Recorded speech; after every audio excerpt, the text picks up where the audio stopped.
Governo federal libera recursos para a criação de mais de 1.600 leitos de UTI no estado de São Paulo. Estudo aponta que as vacinas de Oxford e da Pfizer são eficazes contra a variante brasileira. Beneficiários do Bolsa Família devem começar a receber o auxílio emergencial em abril. Rússia e Estados Unidos vivem primeira grande crise diplomática do governo Biden. Projeto de coleta e descarte de lixo eletrônico em Dourados, no Mato Grosso do Sul, ajuda a preservar o meio ambiente. Você vai ver a partir de agora no Jornal Toda Hora, edição da tarde. E a Prefeitura de São Paulo decidiu antecipar 5 feriados municipais para tentar aumentar o isolamento social e conter o avanço de casos de Covid na cidade.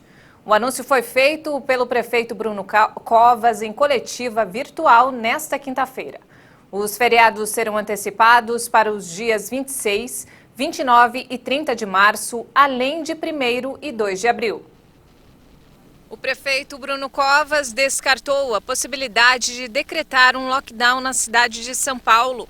Ele disse que o ideal é conseguir 15 dias de menor circulação de pessoas para voltar aos índices de isolamento do início da pandemia, para uma melhora na quantidade de casos e internações. A prefeitura da capital também confirmou o registro da primeira morte à espera de leito na cidade. Um paciente da Zona Leste morreu por falta de atendimento. A capital está com 88% dos leitos de UTI ocupados. Covas falou que, apesar dos 9 hospitais novos, o número de casos é muito alto.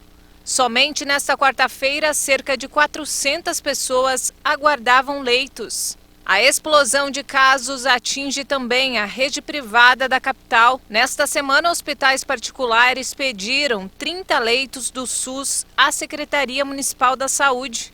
No estado, ao menos 79 pessoas com Covid-19 ou suspeita morreram na fila por um leito de UTI. E o governo federal liberou recursos para a criação de mais de 1.600 leitos de UTI no estado de São Paulo. A medida foi publicada hoje no Diário Oficial da União. A portaria que autoriza a instalação de 1.608 leitos novos de unidades de terapia intensiva foi publicada pelo Ministério da Saúde. As vagas em UTIs no estado paulista vão ser criadas para adultos e crianças. E todas devem ser utilizadas para atendimento exclusivo de pacientes contaminados pela Covid-19. A portaria estabelece 77 milhões de reais em recursos financeiros advindos do bloco de manutenção das ações e serviços públicos de saúde que são disponibilizados ao governo de São Paulo e aos municípios. Dados divulgados pelo governo do estado apontaram que as taxas de ocupação dos leitos de UTIs iniciaram a semana em 90% de ocupação na Grande São Paulo e 89% no estado. E olha só, o Brasil tem recorde em número de casos de coronavírus registrados em um único dia. E pela primeira vez o país teve média móvel de mortes acima de 2.000. Segundo o Ministério da Saúde, 2.648 mortes pela Covid-19 foram confirmadas de um dia para o outro no Brasil. Foi o segundo dia com mais mortes confirmadas e o total chegou a 284.775 óbitos no país. Também foram confirmados mais de 90.303 casos de coronavírus. É o máximo já registrado em 24 horas. O país tem agora 11.693.000 diagnósticos. A média de mortes no Brasil nos últimos 7 dias atingiu um novo pico pelo 22º dia seguido. Ficou em 2.017. E todos os dias com mais registros de óbitos no Brasil aconteceram em março deste ano. Já a média móvel de casos nos últimos 7 dias chegou a 70.219 novos diagnósticos por dia. O ponto mais alto foi registrado na semana passada. Na variação da doença por estados, podemos verificar que a maioria ainda continua tendo aumento nos casos fatais pela Covid-19. O total nessa situação é de 21 unidades da federação. Alagoas, Amapá, Ceará, Distrito Federal, Espírito Santo, Goiás, Mato Grosso do Sul, Minas Gerais, Pará, Paraíba, Paraná, Pernambuco, Piauí, Rio Grande do Sul, Rio Grande do Norte, Rondônia, Santa Catarina, São Paulo, Sergipe e Tocantins. Desta vez, 4 estados registraram estabilidade: Acre, Bahia, Maranhão e Rio de Janeiro. Já em queda ainda aparecem só 2 estados, Amazonas e Roraima. E ainda falando sobre coronavírus, um estudo preliminar apontou que as vacinas de Oxford e da Pfizer são eficazes contra a variante brasileira da Covid. A pesquisa ainda não foi revisada nem publicada em revista científica. A pesquisa apontou que a variante identificada em Manaus, a P1, foi menos resistente às 2 vacinas do que a variante identificada pela primeira vez na África do Sul, que também já circula no Brasil. A P1 também foi menos resistente aos anticorpos surgidos depois de uma infecção natural pelo coronavírus. Essas variantes são apontadas por cientistas como potencialmente mais transmissíveis e com potencial de enfraquecer a ação de anticorpos humanos contra o vírus. As 2 cepas foram apontadas oficialmente pela Organização Mundial da Saúde como variantes de preocupação. Além delas, a variante detectada pela primeira vez no Reino Unido, mas que já circula no Brasil, também está na lista. Os beneficiários do Bolsa Família devem começar a receber o auxílio emergencial a partir de 16 de abril. Já o calendário dos cadastrados pelo CadÚnico ou pela Caixa ainda vai ser definido por meio de medida provisória. Os beneficiários do Bolsa Família vão seguir o calendário regular de pagamento do programa, que é realizado nos 10 últimos dias úteis de cada mês, de forma escalonada, de acordo com o final do NIS, o número de identificação social. O Ministério da Cidadania informou que os outros beneficiários cadastrados pelo Cadastro Único ou pelo aplicativo da Caixa vão ter o calendário de pagamento definidos por medida provisória. A nova rodada do benefício começa em abril para todos os grupos. A estimativa é de um novo auxílio emergencial com 4 parcelas e valor médio de R$ 250. A nova rodada de pagamentos foi liberada após a aprovação da PEC emergencial no Congresso Nacional. A norma permite ao governo federal pagar o benefício em 2021. Com 44 bilhões de reais por fora do teto de gastos e impõe mais rigidez na aplicação de medidas de contenção fiscal, controle de despesas com pessoal e redução de incentivos tributários. E com o aumento da contaminação de Covid-19 entre as crianças, muitos pais têm se questionado se o uso da chupeta entre os pequenos e o hábito de mão na boca pode favorecer o contágio da doença. Acompanhe na reportagem. Não tem jeito de controlar os cuidados, ainda mais com um bebê, que o tempo todo está brincando no chão. Para evitar qualquer tipo de contaminação, a Karen tem o hábito de sempre higienizar a chupeta do Arthur. Meu filho tem 1 ano e eu costumo ter mais de uma chupeta num determinado local. E ele sempre está com o prendedor de chupeta para justamente não perder e não cair no chão. Só que eu costumo ferver a chupeta, esterilizar, até mesmo por questão de cuidado, de higiene. O Arthur sempre tem 2 chupetas em casa, tem uma chupeta, 2 na creche, uma chupeta para dormir, que essa daí eu não tenho como trocar, que a hora que ele vai dormir ele só aceita essa. Então ele tem 2 chupetas em casa, tem chupeta na creche, e assim, estou sempre esterilizando, tomando cuidado, porque pode cair no chão. E essa não é uma preocupação só da Karen, muitos pais também têm o mesmo receio. Será que o uso da chupeta pode favorecer a contaminação da Covid-19 entre os pequenos? A chupeta, quando cai no chão, é claro, né, gente? Não existe aquela regra dos 5 segundos, tá? Que você aguarda até 5 segundos, as bactérias não chegam. Caiu no chão, as bactérias já contaminam, todos aqueles germes que estão no chão, eles podem chegar até a chupeta.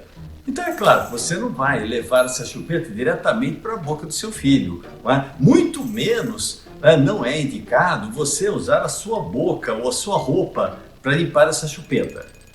Com relação ao coronavírus, dificilmente você vai encontrar exemplares de coronavírus no chão. Por quê? Porque o ambiente, o sol, a ventilação, ressecamento, tudo isso daqui age contra o coronavírus. Então, a possibilidade de ele ser contaminado pela essa queda com relação ao coronavírus é praticamente quase que inexistente. Mas existem outros germes que não tiraram férias, outros germes que ainda existem, né? Então, o que você teria que fazer? Basta você encontrar uma torneira e passar água. Exatamente, passar água corrente, lavar muito bem lavadinho. Não é necessário você esterilizar, ferver, colocar em panela de pressão, nada disso daqui, tá? Basta você passar uma água corrente, lavar muito bem lavadinho e pode dar para o seu filho. Segundo este pediatra, a fase oral para os bebês é quando eles começam a levar tudo à boca. É um universo novo e que os pais não precisam se preocupar tanto. A higienização da chupeta já ajuda a prevenir qualquer tipo de contaminação. Os lactentes percebem o mundo pela boca. É o que a gente chama, os pediatras, e até numa análise psiquiátrica ou psicológica, a questão de o que a gente chama da fase oral. Ou seja, essas crianças percebem o mundo pela boca, onde elas sentem o prazer de reconhecer a coisa e o sabor pela boca, porque são lactentes e a relação de sucção ao seio materno é o que dá o maior prazer. A higienização da chupeta, normalmente em água corrente, é mais suficiente. Evidentemente, se ela caiu em algum lugar altamente contaminado, talvez a fervura da chupeta é importante. E veja a seguir, lixo eletrônico pode ser descartado com segurança. Eu volto em instantes, até já!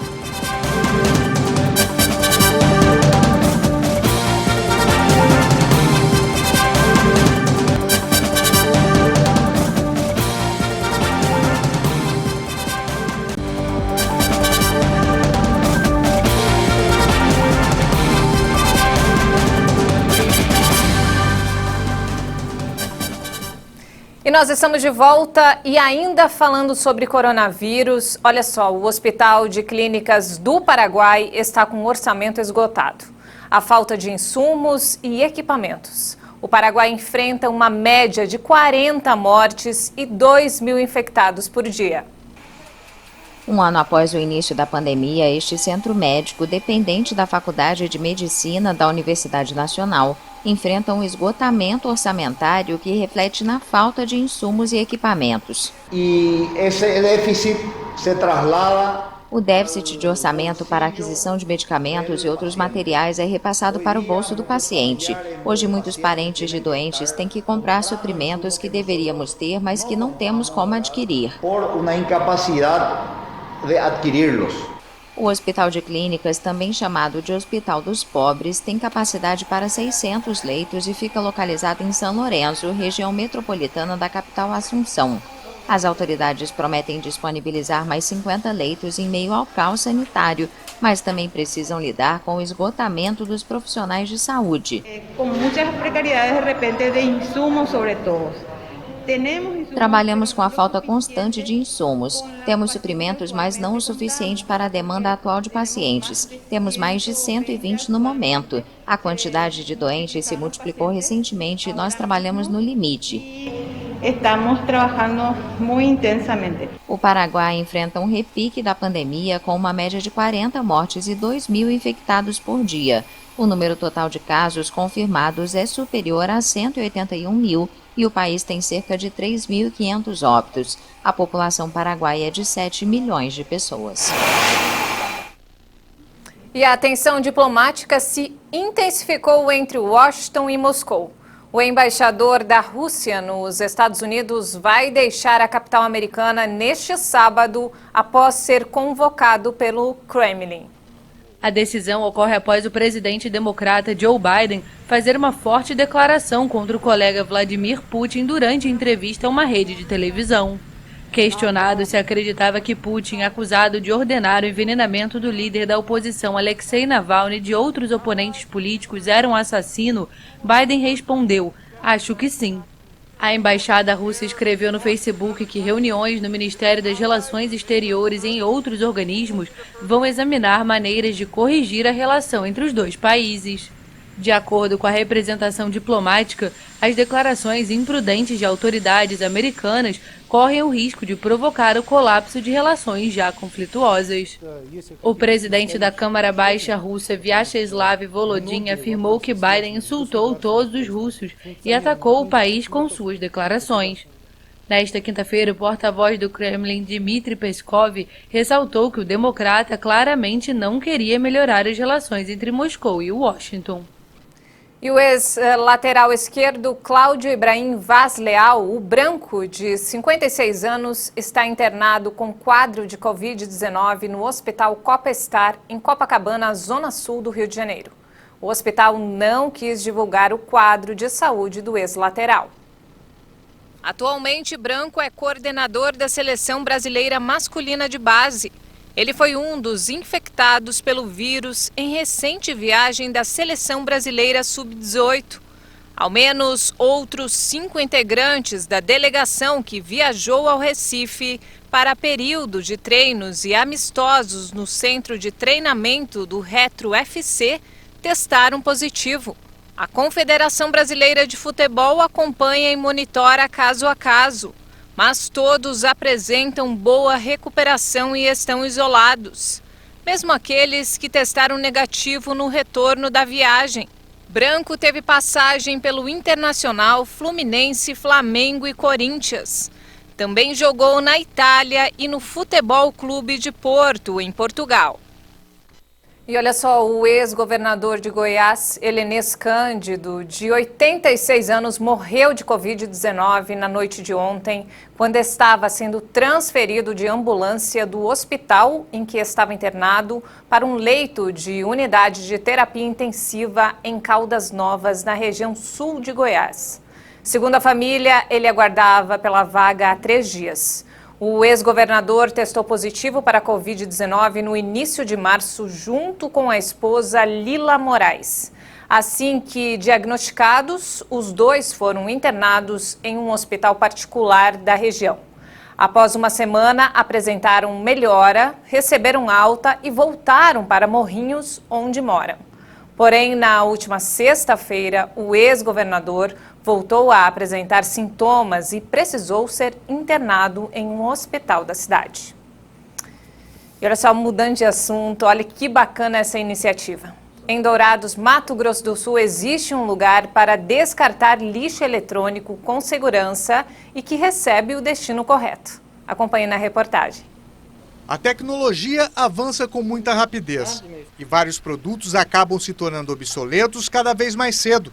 Esse cenário contribui para a produção de toneladas e mais toneladas de lixos eletrônicos que, por vezes, não recebem a destinação correta. Mas em Dourados, existe um lugar onde esses objetos podem ser descartados e que vem crescendo a cada ano. Há cerca de 2 anos, a empresa funcionava nesse pequeno salão, mas a demanda aumentou tanto que o negócio precisou expandir. E hoje o ecoponto eletrônico ocupa uma área de 1.200 metros quadrados. Estou aqui dedicado 100%, inclusive, você citou na outra reportagem, era só eu e minha esposa. Hoje eu já tenho mais 6 colaboradores aqui, já não tem uma boa remuneração de comercial, porque a própria reciclagem não dá isso. Você pega hoje 1 quilo de papel a 50 centavos, você fazer um salário do funcionário não é fácil. O projeto é encabeçado por seu Idomeno, que já trabalhava na área de informática e resolveu ajudar também o meio ambiente. A gente trabalhava aqui no sul do estado, bastante clientela. E um dia eu vi uma reportagem no jornal, de um jornalista aí também, que ele estava montando os gabinetes, os CPUs, aí para distribuir, fazer doações, reserva indígena, esse pessoal menos carente. Entrei em contato com ele e comecei a juntar material com ele. Falei, Ademir, eu tenho tais materiais, te serve? Serve. Aí ele tinha lá na casa dele material que já não servia mais. Ele me ligava, eu ia lá e buscava. Ficamos assim, até hoje estamos assim ainda, sabe? O empresário revela com tristeza que até hoje Dourados não conta com um projeto governamental que garanta a destinação correta do lixo eletrônico do município e que, mesmo sem incentivo, está fazendo a parte dele. Assim, quando eu comecei lá atrás, que o imã me separou um espaço para reciclar esse material, né, armazenar. Mas com a troca de comandos na prefeitura, acabou sendo jogado fora. E eu continuei, guardando em casa, casa de amigos. E aqui, quando eu consegui esse espaço, agora eu estou 100% dedicado a isso mesmo. E a mídia ajudou bastante, essas divulgações. O pessoal liga para mim, onde tem, recebe? Manda para mim o que você tem, que eu vou ver o que eu posso fazer. Parte do lixo recebido no ecoponto é reaproveitado e o restante é encaminhado para indústrias fora do estado. Aqui nós temos assim, mais de 30 itens, posso dizer assim. A maioria vai ser destinado aqui mesmo para Dourados. Na parte de eletrônico tem tudo para São Paulo. Plástico de televisão, plástico de monitor, que chama de plástico duro, mas tudo tem uma classificação. PP e mais algumas coisas, e são grandes classificações. E vai tudo para fora. Mas quando é coisa pequena, papelão, papel, nós estamos comprando bastante papel branco, papelão, essas caixas de papelão do comércio, a gente recebe tudo. Então isso aqui no comércio local mesmo. Quem tiver eletrodomésticos e equipamentos eletrônicos e quiser descartar de forma correta, pode ligar no telefone 99985-7249 ou levar até o ecoponto na rua Ponta Porã, número 6.791, no Jardim Maracanã. É isso mesmo, temos que descartar o lixo no lugar correto e assim preservar o meio ambiente. E não temos mais tempo, essa edição fica por aqui. Uma ótima tarde para você.